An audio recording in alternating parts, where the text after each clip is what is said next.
I'd like to call the meeting of the Development Review Board to order, September 17, 2019. What do you got?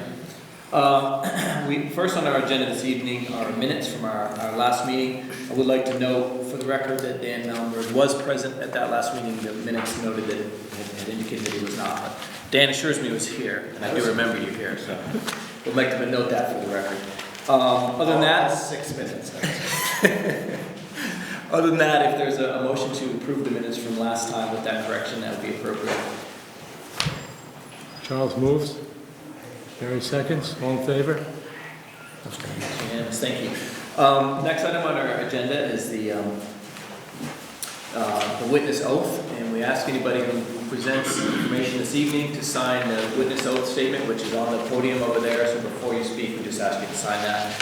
And the oath states, I solemnly swear or affirm under the pains and penalty of perjury that the statements I make, testimony I gave, and other evidence I submit to the board at the board's public hearing held on this date shall be true and correct to the best of my knowledge and belief. Again, that sign-in sheet is right over there on the podium. We just ask you to sign that before you speak this evening. Next item on our agenda is disclosure of any ex parte communications or conflicts of interest regarding the matter before the board this evening. Do you have any? Seeing none? Don't see any. Okay. We do have one hearing this evening. It's a preliminary hearing, so there will be another hearing after this evening in 2 weeks. But this is the first of 2 hearings. The hearing is Town of Bennington and United Counseling Services at 655 Gate Street. They're seeking development plan approval for an approximately 13,500 square foot expansion of the Bennington Recreation Center. So whoever is the lead presenter today, I'd ask you to begin. Hi, my name is Jason Dolmich. I'm with MSK Engineering. I'll be introducing the presenting team for the Town of Bennington and United Children's Services, which is a division of the United Counseling Services application to the proposed expansion to the existing Bennington Recreation Facility on Gage Street. With me, I have Nick Myron from our offices and Jeff Goldstone from Goldstone Architecture, who will be presenting first the site plan and then the architectural drawings. And we'll have Betsy Rathmangun from United Counseling Services available to answer any facilities-related questions. So I'm going to dim the lights so people can see the plan, but Nick will continue on with the site plan review.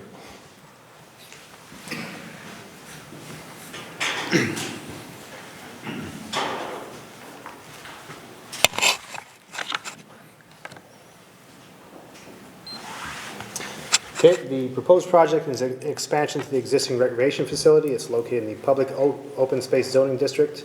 It complies with the setback requirements, 15-foot front yard and side yard, and the maximum height requirements of 30 feet. The existing parking lot has 66 stalls, 4 of which are handicap accessible. We did a limited parking analysis and determined that peak usage is around lunchtime at about 60% during the week. The proposed parking will be constructed on the west side of the existing parking lot, and the existing lot will remain largely untouched. All of the existing striping will be removed and restriped to maximize the efficiency in the existing lot. The proposed parking lot includes 29 new stalls. That is 25 required for the maximum number of employees on staff, 3 bus parking stalls, and the 4 required handicap accessible stalls. For a total of 95 parking stalls, 4 of which are handicap accessible, 2 of those are van accessible, and the 3 bus parking stalls. The parking lot includes approximately 142-foot drop-off lane for UCH. It includes 6 street trees for the frontage along the new parking lot improvements, in addition to approximately 80 linear feet of hedging. It'll be about a 3-day 4 to 5 foot hedge for the parking lot screening. And to meet the interior lot landscaping, we have approximately 9,200 square feet of new parking lots, which equates to 5 required interior street trees, or shade trees, which are located here. And the interior lot landscaping is located at the center of the parking lot. Stormwater will be treated on site for the existing parking lot and the proposed improvements, including the proposed building and parking lot expansion, and that will be treated with an underground storage system located below the relocated ball field. The main entrance of this facility will be relocated from the side here to the front, and that will be the shared entrance for both the rec center and the expansion. There will also be a secondary entrance for pickup and drop-off at the UCH facility. The project includes a new plaza area, which is shown in this blow-up. I apologize for the resolution, but it includes concrete here and then grass area here and here. So it'll be a nice plaza area with green space in front. And a 7,500 square foot enclosed play area down here, and a future playground in the corner of that enclosed play area.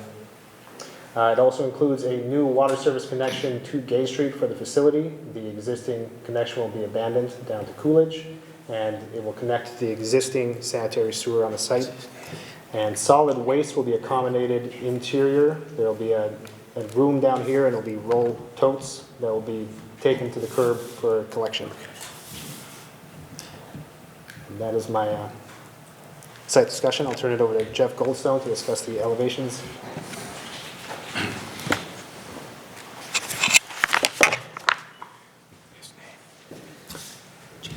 This is an architectural plan to scale showing the 4 major elevations of the project. I will call your attention to the front elevation at the bottom. This is the existing recreation center with the no longer used front door here. And there's a new entrance piece here, a common use space here, and the UCH early childhood space to the right.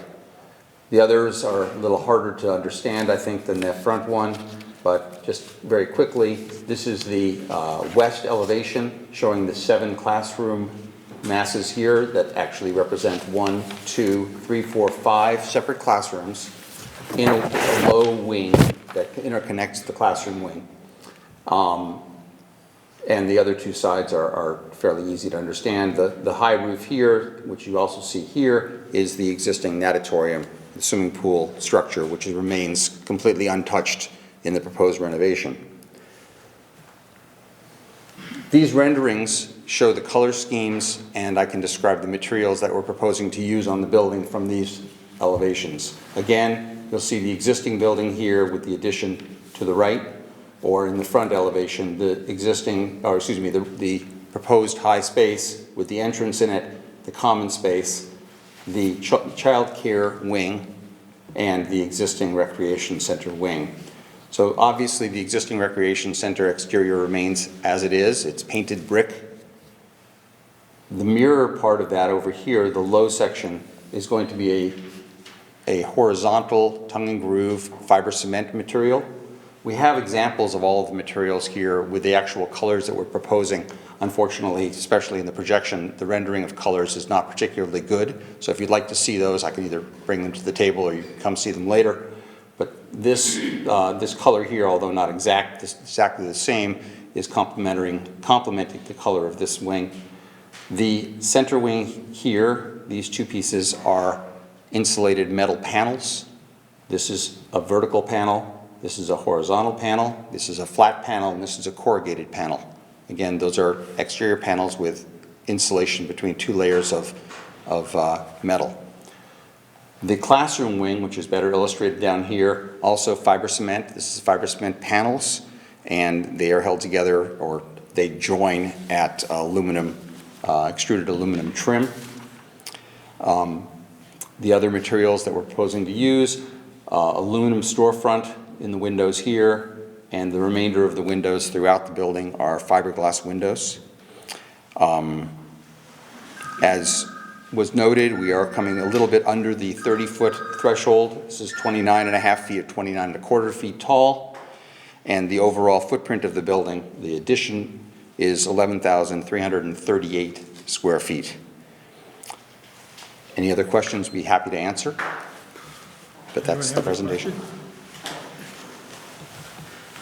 Jeff, one thing I'd like to bring up on drawing A201. Yes. That one. The east elevation, all the way to the left end, Yep. there's the door there. I assume you're not going to close it up.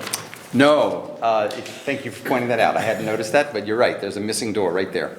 Yeah, right. That back hall door would remain exactly as it is, thank you. We're not, of course, we're not doing any work in that part of the building, so it's not going to change the Assume it's construction a fire- documents from our I assume perspective. it's a fire door or something. thank you. Out of the back of there. Okay, Right, and you'll see in the plans, I think you were also given building plans as part of the package? okay. Oh, they were not, okay. If I were to show you the plans, of course, that exit remains, So if you could just add that, of course. good, thank you. Anything else, board? Are you finished with your presentation? I've presented what I need to, yes. Pardon? Yes, I am. I can't hear you. I have completed my presentation, yes. Okay, because I'll let people from the audience speak if they want that. Anyone from the audience would like to speak on this?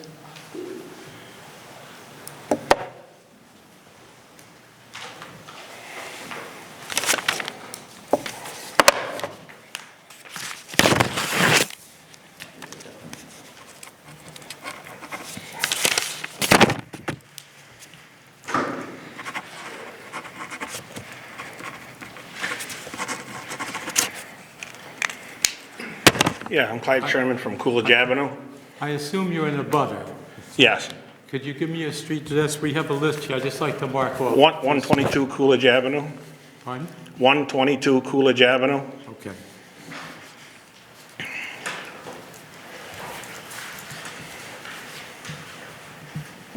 Okay, thank you. What are the impacts going to be to the Coolidge Avenue area between noise, traffic, parking, and all these other things? You're throwing daycares into a residential area that don't belong. You know, you got a middle school up there to put them to, not in the middle of town. What's the problem with the parking? They have sufficient parking under the standards, but if you, one of you folks wanted to address, what was it, noise, you said noise? Noise, you're gonna have how many daycare kids there? So I'm happy So, to yeah. address those questions if I may. So we anticipate that we will be serving a total of 63 children. 27 of those will be infants and toddlers. The 36 will be preschool children. We plan to provide busing, so it will limit the number of cars that are going in and out of that location. And our operations will be at this point 7:30 to 6, no later than the rec center is currently operating. And just to clarify, there are no additional accesses or new access to Coolidge Avenue, they remain? No, but you're gonna have traffic there. No, I understand, I just wanted to clarify. You're gonna have traffic no matter what. You're gonna have, we have traffic there now with the kids that are there on the ball field. But when you add 60, 70 parents coming there or whatever, they're gonna park wherever. I mean, Coolidge Avenue is a pretty quiet little street, other than the basketball players, which isn't bad. But you go throwing in this many kids in the middle of town, that's a lot of kids, a lot of building in a residential area where it don't belong. Do you have any other questions? Parking is another one. I know you said their parking is gonna be out front during construction. What's gonna be going in and out of Coolidge Avenue and stuff on a little street? I mean, cement trucks, dump trucks, excavators. It's expected that, Jason, could you just, my apologies. Why don't we move it to the No, site that's okay. plan too? We anticipate that the existing facility access will remain during construction. And one last thing, what's intended for any type of screening for the houses around there to block out a lot of this stuff?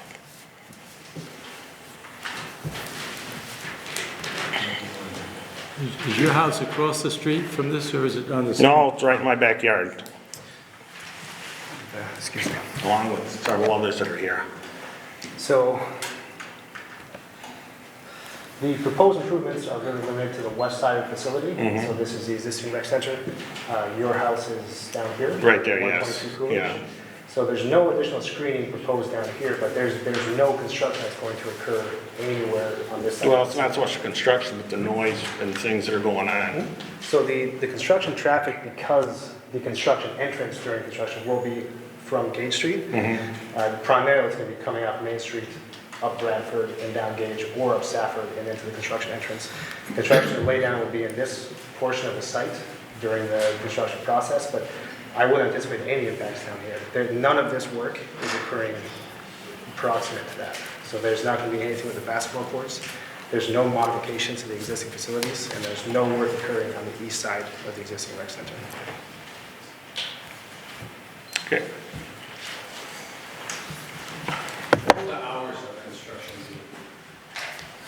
Anyone else like to speak? If you just want to go up and sign in, yeah.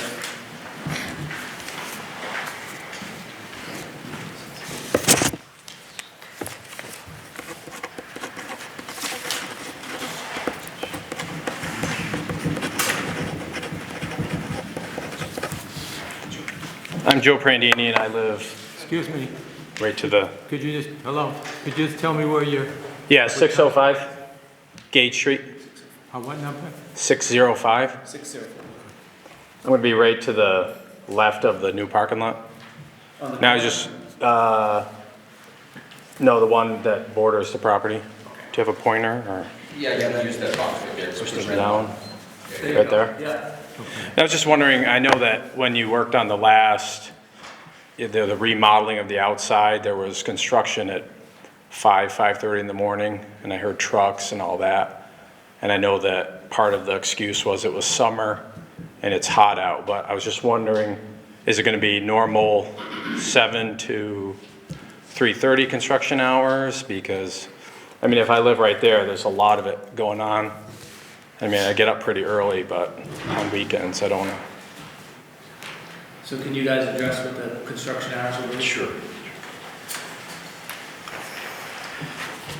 Jack Breyer with Goldstone Architecture. I did sign in already. So the specifications for the project require the contractor stay within the normal business hours, 7:30 to 5 o'clock, Monday through Friday.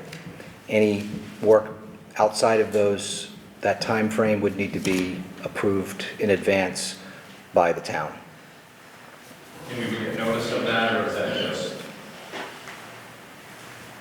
Would we be notified, or do they just ask and then they can go whenever they want? Well, right now, that's what they're proposing, whether or not the board will accept that. But you're concerned that there shouldn't be anything outside of those hours because obviously you're closest to where that would happen, so. Appreciate that. So right now, 7:30 a.m. to 5 p.m. Monday through Friday would be the normal hours, and you're concerned that if they go outside of that, you should have plenty of notice for that. Charlie, Yes, can I ask you? sure. Do we have an estimate on the amount of traffic per day or per week that will be associated with the new services? And how long do you expect the construction process to take? Say, start and finish dates approximately?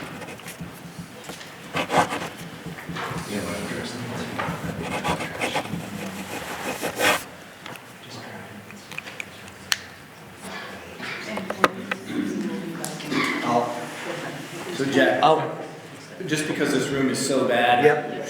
Project, I know I'm having trouble, so. I'll answer the construction duration timeframe first. So it's scheduled, construction is scheduled to begin in the middle of October this year and be completed by September of 2020. That's a pretty tight time frame, given that there's another hearing in 2 weeks. Yes, agreed.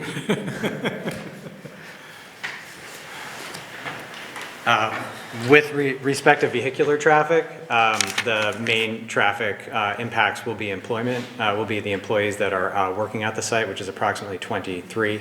And the remaining, the children that are dropped off will be dropped off via bus. Based on our parking analysis at this facility, the times that people would be entering and leaving the site for this activity would be they would be complementary to the current vehicular traffic that goes to that facility, as the peak hour is during the lunchtime break. Do you know approximately how many buses? We have 2 buses right now, we're adding, so we would anticipate it would be between 1 and 2. When I stated 63 children, often they're siblings, so it's less families than you would think because we often serve 2 children within a household.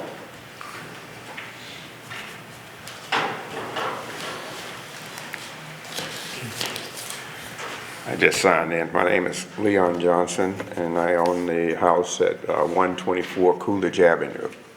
Could you Okay. speak up, please? I can't hear you. Leon Johnson, 124 Coolidge Avenue, and I'm a big fan of the rec center.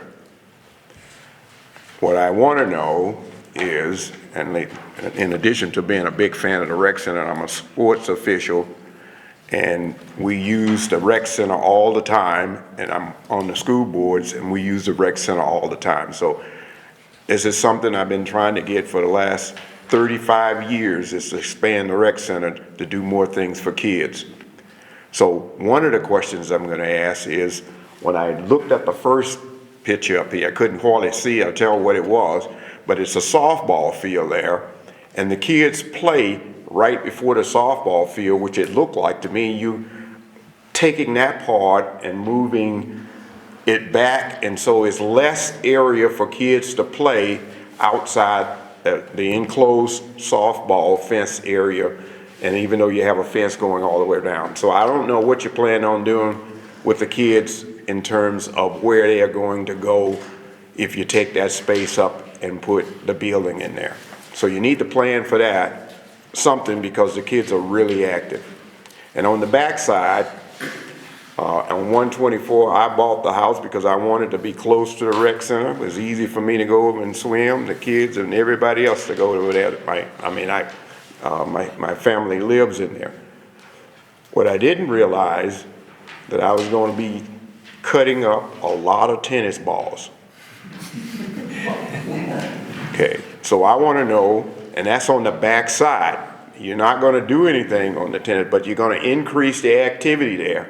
And so I get tennis balls by the buckets that are in the yard, and if the grass grow up a little bit and I don't see them, I cut them up. We take them and throw them back over in the area over there. So I just wanted to point out those things that I think you need to, try to do something along that line, because I'm in favor of the area being improved for kids and for more activity, and I just want to make sure that we include all the things that will make the other residents a little safer, and don't take away playing and running room for the kids. Thank you. Anyone else like to speak? It's the board's pleasure. Yes, but Well, I have a question not regarding the construction or anything else, but the use of the property. That's in the POS district, which is public open space. And that, on page 58, if anybody has a bylaw, I probably don't. I'll read the part of that I'm referring to. It says, public facilities shall be limited to recreation facilities, public park and conservation areas, and municipality-owned public utilities, including accessory uses, and structures associated with the maintenance, management, and administration of public recreation and park facilities, conservation areas, and municipally owned public utilities. Now, that talks completely about public-owned utilities. Is this, the Childhood Center, is that a public municipality-owned facility or no? Who wants to answer that, please? Yeah. I can answer that. So yes, it is it is a federally funded facility, so it's funded with public funds, and it is open to the public. Part of the space that we have designed is a community space. So again, that's adding more indoor recreational space, and the whole space is for the community and for the public. And Betsy, the land will continue to be owned by the municipality. Yes, yes, we have land. So UCS would be leasing or renting the space from the town of Bennington? Leasing the land from the town of Bennington. So in that case, what if, well, I can't do a what if, so disregard that. any questions? And Ron, if you want to discuss that use issue, we can discuss that in the deliberative session. Yeah, that's why I started saying. If there's any questions, though. No, not a question, that's something I want to discuss, that's all. Any other questions? I don't see any. Would you like to give any more presentation? What's the board's pleasure? Yes, Charles? Make a motion to close the deliberative session. Okay. Second. Motion, second, all in favor? Okay, thank you all. We'll be back in 2 weeks. Again, we'll have We're back to first meeting in November is, October, October. first meeting. I'm skipping a month. Fast enough. October, well, the first Tuesday is October 1st. Yep. So we'll be back October 1st. So everybody, same time, same location. And we will put out if there is any action from the board this evening, additional questions, et cetera, we'll put out a recess memo that we'll send to anybody who signed up. So if you want to get that, you can sign up if you haven't already signed up on the sign-up sheet. Just make sure you give me your address so I can get it to you. There may not be, but if there is, make sure to send it out so you can please get it. So a motion to adjourn would be appropriate, then we can go into the session. Charles?